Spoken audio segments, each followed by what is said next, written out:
It's no secret young people living in Toronto have been asking for more investments in their future. But now a group has sent a statement to the mayor with suggestions on where to spend the money to help them out.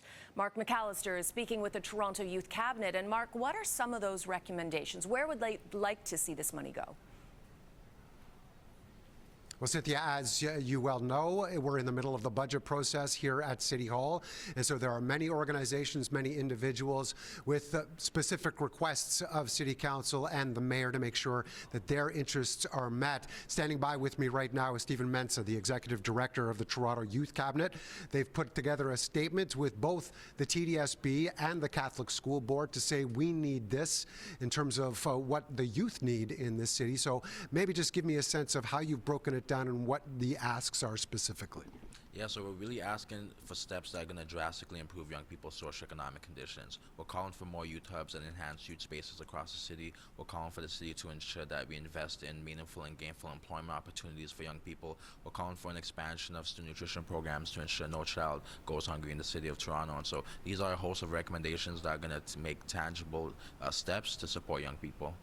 What is it exactly about the programs that already exist that don't meet those needs? Yeah, so we've seen the issues with young people being exacerbated pre-pandemic, post-pandemic more so, and I think even more so, decades of government neglect on our young people have contributed to the worsening of the cycle of violence and poverty that we're seeing. And so right now, the situation that young people are facing is not one that's ideal. No, we're not going to have a prosperous city if we continue to neglect our young people. And so the situation is not ideal for any youth, and these steps are going to help put us into a positive spot.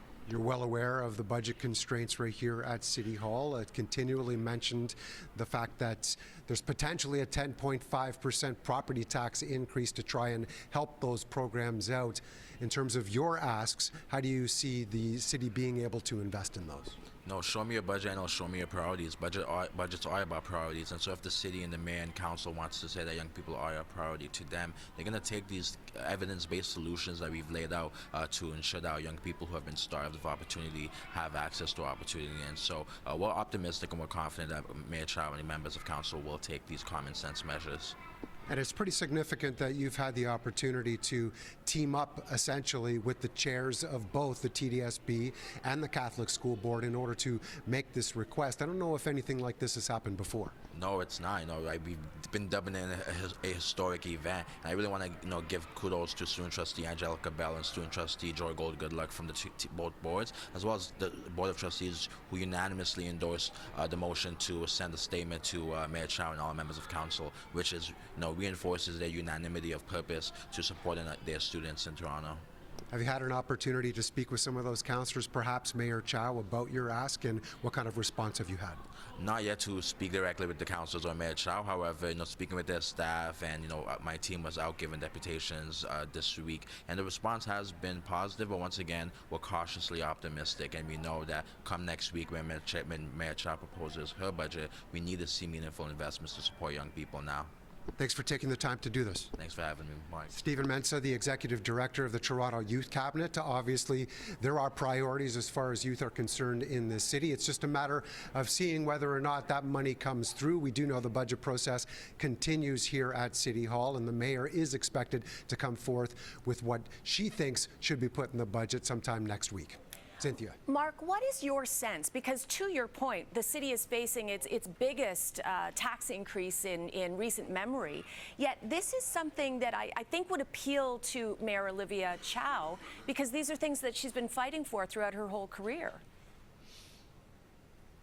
Yes, she's made her point both through the election last year and since she's become mayor of saying, hey, she supported things like breakfast programs for young people when she was a councillor here at City Hall many years ago. So this is something that's close to her heart. It's just a matter of listening to everybody. We do know that earlier this week there were public deputations with those individuals, with those special interest groups saying, we want this, we want this, we want this. So whether or not they can fit that into the budget ultimately remains to be seen. Thank you very much, Mark. Thank you.